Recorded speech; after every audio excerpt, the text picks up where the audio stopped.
if anyone's got any questions for us that you want to ask, you can win yourself a white box, a prize of or some mug. sort. They're gonna pass it. They've got microphones that they're gonna bring around. So raise your hands.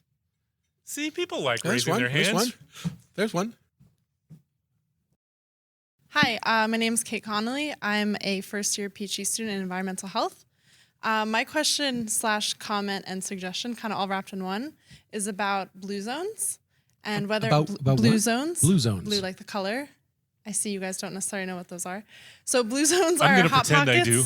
Hot pockets in the world where people live We know hot over, pockets. right Hot over pockets Those we are know. delicious. No. not She's hot not talking about the pockets. freezer section. where people live, the highest rates of like octogenarians, nonagenarians, centenarians, right?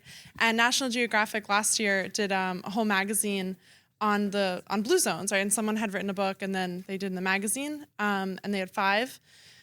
I'll tell you all because I just read it recently. Wait, so sorry. So a blue so zone it's is a place where people these live people a lot longer. Live longer. Live I got longer, it. yeah. Okay. So and lower rates of cardiovascular disease, diabetes, all the kind of health effects that you were discussing today. So the ones are in Ikaria, Greece. I'm Greek, so it's funny when you mention the Greek word. Ikaria, Greece, Okinawa, Japan, Loma Linda, California. Loma Linda, California. Yes, Seventh-day Really? Adventist population. Oh. Yeah. And there's Sardinia, Italy, and then somewhere else. Oh, in Central America. Are these all very sort of genetically homogeneous places? Probably, yeah. But they, these people they eat a lot of legumes and vegetables and low meat diets frequently, but not necessarily always. So in relation to what you said about the other study that looked at fruits and vegetables and legumes and how that was, kind of high carb but longer life, that kind of was what they mentioned a lot in this magazine and probably in the book too. Yep. So I don't really think I have a question. I just wanted to The ask if you question knew is? about it and also to suggest it because, I think it's very enlightening reading about it and how even the diets between the blue zones are different too. So they talked about one of the biggest cases they always talk about is this man who was diagnosed with lung cancer, given a few months to live in the United States. And he said he wanted to live the rest of his life from his island, Ikaria in Greece, Western Greece. And he went back there and it lived 35 years. Cancer went away. He went back to his life, went back to that kind of living off the land and taking care of his. I didn't make that up. You can look up New York Times everywhere. All right. We'll look into it. Yeah. Go ahead, Don. Matt, what's your favorite expression? The plural of anecdote is not data. Yeah. Yeah. Yeah, you got to be careful with that one. I think I mean it's interesting. I'm curious and I'd want to learn more, but I certainly I've certainly heard of populations where where genetic factors and dietary factors come together to produce longer than average lifespan. So I'm intrigued. Yeah, but I am true to my nature skeptical as well. I'm sort of thinking about this in reverse without knowing anything about these blue zones. But Massachusetts has 300 and change towns in it. Yeah. And so, if you do a regression analysis looking at, a binomial calculation, excuse me, Matt, looking to see. Thank you for the apology. Looking at the association with cancer in different towns, every year you will find that there is 1 or 2 towns where the cancer rates seem to be really, really, really, really hot. And you could spend a lot of time chasing that to try to explain it. But if you came back 5 years later, you'd find that it was somewhere else. And that this is what's called random assortment. Yeah, that implies And that happens. That That implies that happens. observation is due to chance, and that Right, observation that could doesn't sound like- actually be real. And It could be. It's It really could it's a be. matter of an observation like that being the basis for generating a hypothesis that you then Yeah. can It could test. be. It could be, but it's also possible that blue zones are just what is called the third standard deviation. Sure. It could be either. random. I mean, we just don't Yeah. know. Be interesting to find out. We just don't know. What Somebody do you have has to- to be. So My question is, what's your favorite part about making the podcasts? Oh. Oh, that's tough. the wacky science. Yeah, it's I like all the different components. I like the 3 different segments, but certainly we probably make ourselves laugh most with the last one. I would certainly. I don't know if I came across, but the 3 of us are pretty good friends, and during the course of our normal workday, we don't get a whole lot of time to spend together. And I think it's really fun for us just to be able to hang out together for about 90 minutes, and we do a lot of time it's really pleasant. laughing. It's really pleasant. Yeah. Yeah. The whole thing is pretty fun. Yeah. There you go. Hi, my name's Jessica. I graduated from the MPH program in 2014. Hello, Jessica. Hi, Chris. I have two quick questions. The first one's for Dawn, and it goes back to the nutrition study. And you talked a lot about diet recollection and the problems with that as a data collection tool, but do you think it tends to always be wrong in the same direction? And if so, does it matter that it's wrong? And then quick Great question for Chris about the open review process at BMJ, and that sounds great, and you say it leads to fewer cheap shots, but is that what we want, or do we just want them to take better shots, and is that incentivized by an open review process? Great questions. Yeah, great questions. I don't know the answer to that question, but I can imagine how people could consider the socially desirable answer. And if in fact people have a tendency to give a socially desirable answer to a questioner, then that would imply that there is in fact a bias in one direction as opposed to another. I mean, I think the point of your question, and I think Matt, you were asking that before, is if there is in fact inaccuracy, wouldn't it just be random inaccuracy over time, and it would sort of cancel itself out? But in the setting of a situation where there might be, in fact, social desirability bias, that wouldn't necessarily be the case.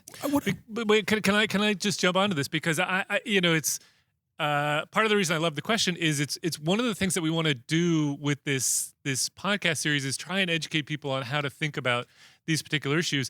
And it really, there's only so much time and we can devote to these particular topics, but one of the things that does drive me a little nuts is when people say, well, there's, you couldn't have measured it that well, therefore it is wrong.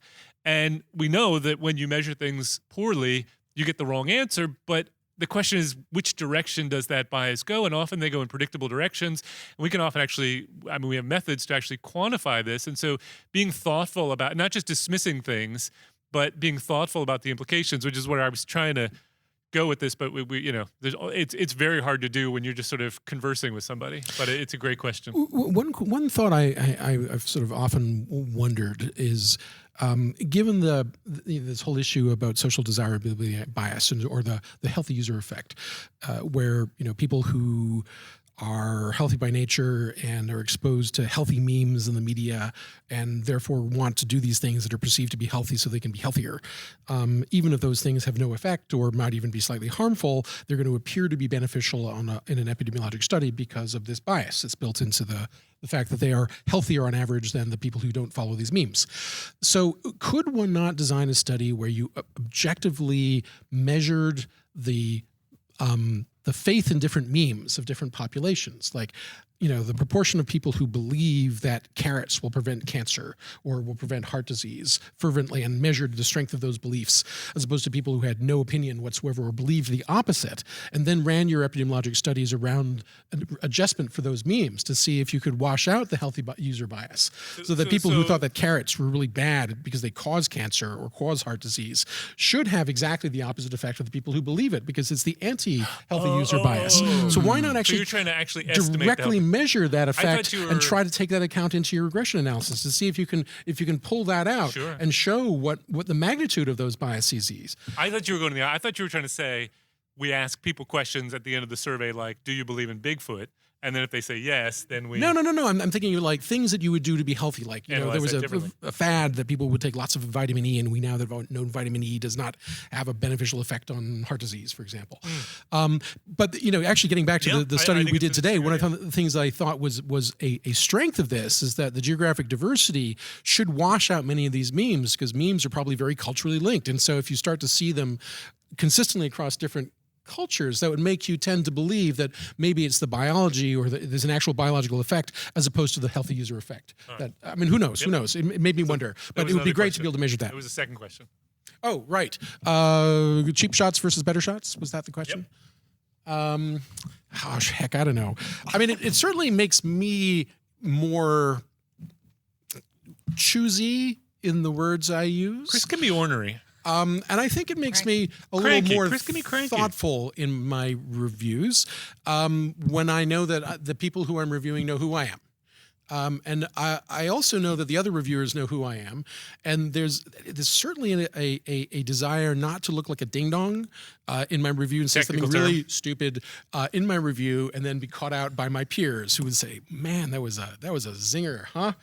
Dr. Gill, he's getting soft." So I think it certainly makes me try harder to get it right. Whereas I think I can be a little more casual.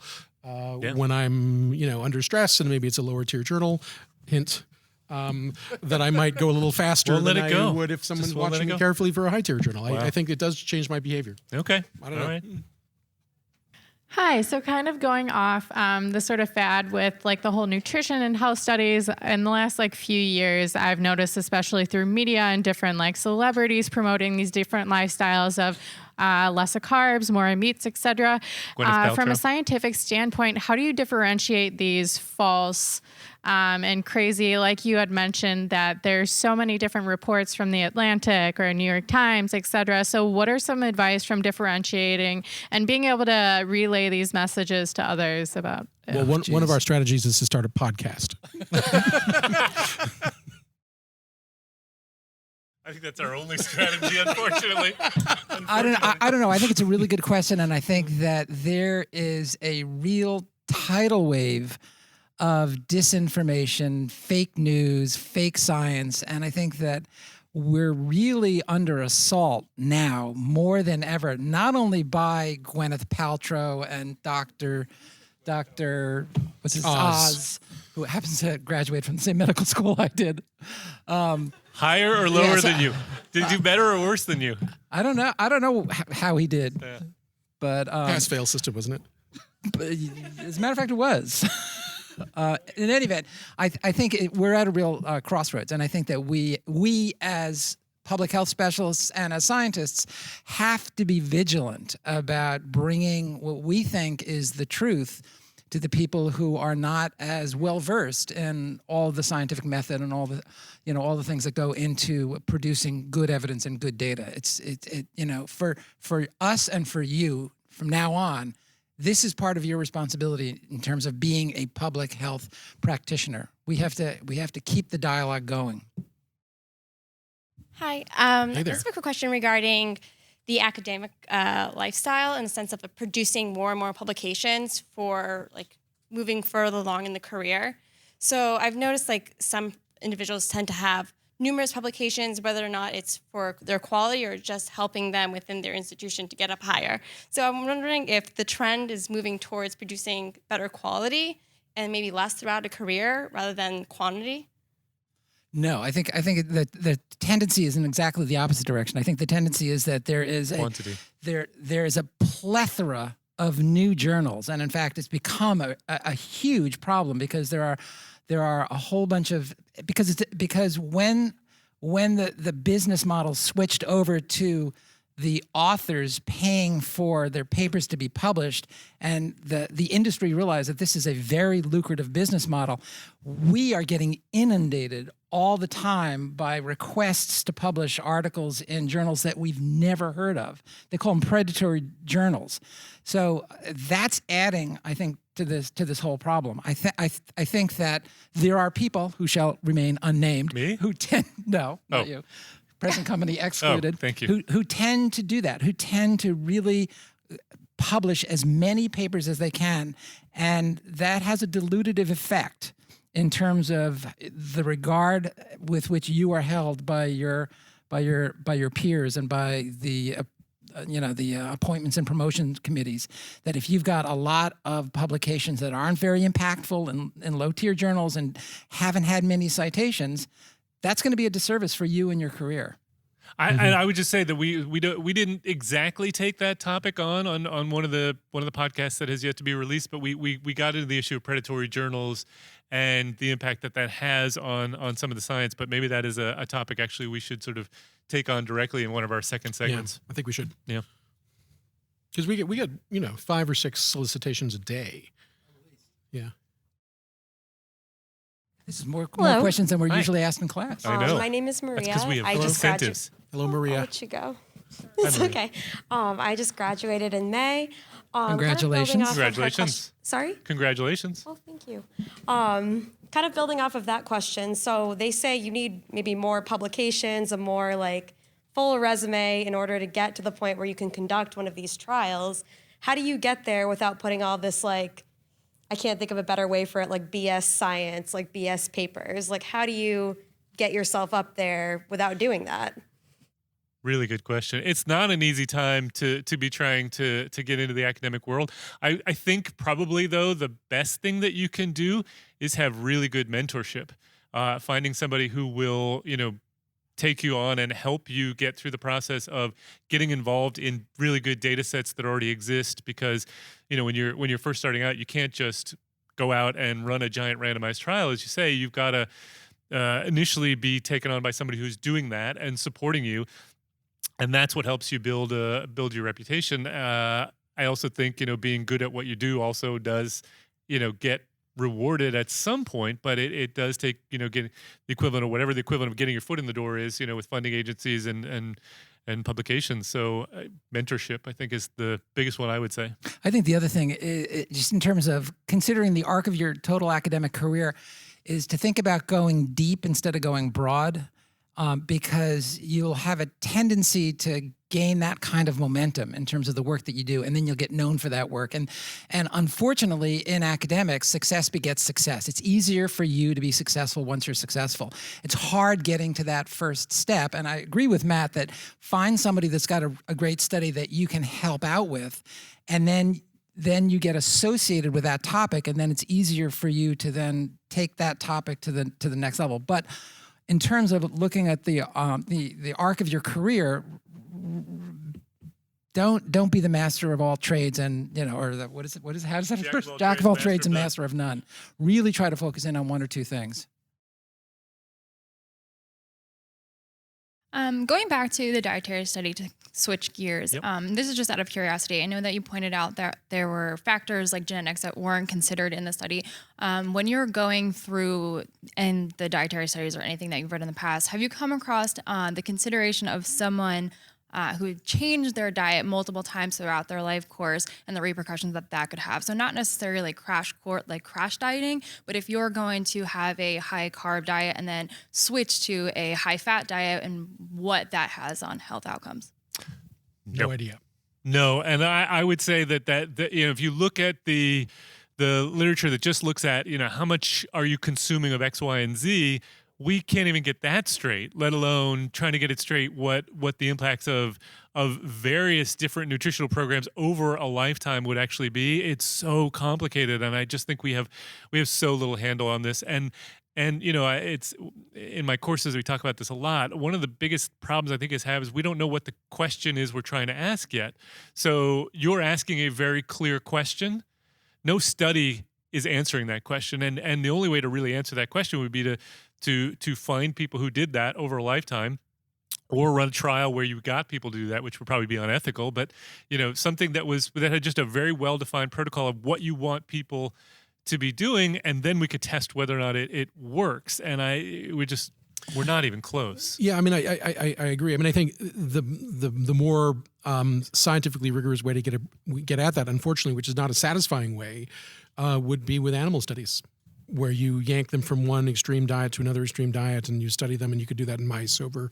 Problem is that mice are not men, so it only gets you so far. But I can't really imagine an observational epidemiologic study which would not have the same biases built into it, because the first question you would ask is, why are people lurching from one diet to another? Is that because they're following health memes because they're health conscious people? And right away, the fact that they're doing this is telling you about the people rather than about what the people are doing.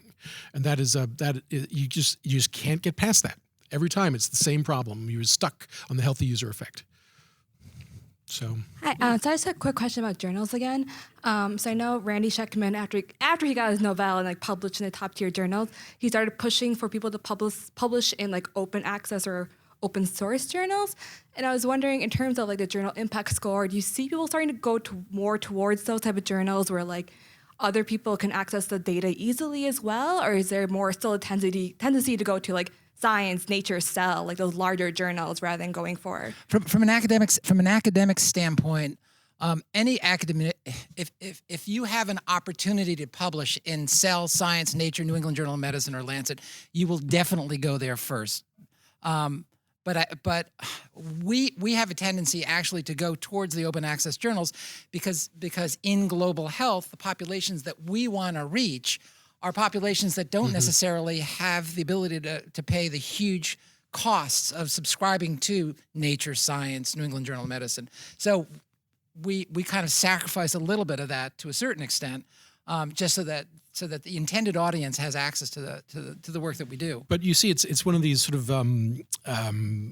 instances where you're punished. No good deed ever goes unpunished, right? Because the business model of an open access journal is that rather than the journal absorbing all the costs of publication and the supporting the review process and the editors and the staff, et cetera, you're through selling subscriptions and selling advertisements, inscriptions to pharmaceutical companies. To get rid of that conflict of interest around the advertising in particular, they flip the business model and have the cost of publication put upon the authors. So now I pay to be in the open access, or typically a couple $1,000s per article. So it's a lot of money. And you might say that's unfair, but the price we're paying is, as Dawn says, it's to provide access in places where people wouldn't necessarily be able to pay for journals. But the unintended consequence is that it created this new business model that was fantastically attractive to predatory journals, who are almost all open access journals for the same reason, that you can now pay in one of many 5,000, 10,000 essentially vanity journals a hefty fee to have your paper published with basically no peer review whatsoever, and still it shows up on your resume. So, drat. So you mentioned that there were two studies from the same nutrition study that came out and had different results, and one was widely covered in the media and one was not. Do you have any thoughts about why that was? Why one was covered and why one was not? And also, one was sexier. Wait. Can I just clarify? They were not totally contradictory so much as they sort of told different pieces of the story. Right. And the second one really looked at the breakdown of where people are getting their carbs. Yeah, but come on, Matt. I mean, she's right. I mean, she's put her finger right on it. You have a study that says that it doesn't really matter so much if you eat legumes versus fats are good for you. Yeah. No, which one got more press? I'm not arguing over one's dad's study, the other's mom's study. Yeah, I'm not arguing over why one got the so much attention and one didn't. So much as I'm just saying they were not necessarily contradictory studies from the same data set. But I agree with Chris. I mean, and this is the first second topic segment that we took on in the podcast that's now been released, is why do the media pick up on what they pick up on? And so much of what the media is primed to pick up are the odd study, the odd finding that is most likely to be false, or the thing that is just we all want to be true, or something that's going to like chocolate and atrial fibrillation. Right. Yes, as opposed to yet again, asparagus is not associated with cancer. Yeah, boring. Yeah. And could I ask a quick Until follow-up? one day it is. Oh my God. Who knew? Stop it. Do you have any advice for researchers at the beginning of their career to kind of cooperate with media and reclaim the narrative of this is the full context of my research? Let me help you communicate it in the best way. Both studies, not just one. No, I don't. You always have advice, Tom. I've not been successful on that front. Don does though. Don does a lot of this. Not a whole lot. No. I think that the press is really interested in general in the work that we do. And I think that they sometimes have difficulty finding scientists who are willing to actually talk to them. And I think the more we talk to them and the more open that we are, the more we can help them report on stuff accurately. But it's still a dilemma. It really is, because they want to sell their stories. They want to get as many clicks. They want to sell as many magazines and newspapers as possible. And it's really it's the more dramatic, sexy stuff that tends to sell that stuff. No more? I think we're all right. We're good. Thank you all so much. Thank you all so much for coming. We really, really appreciate it. We hope you download and listen to the podcast and tell your friends.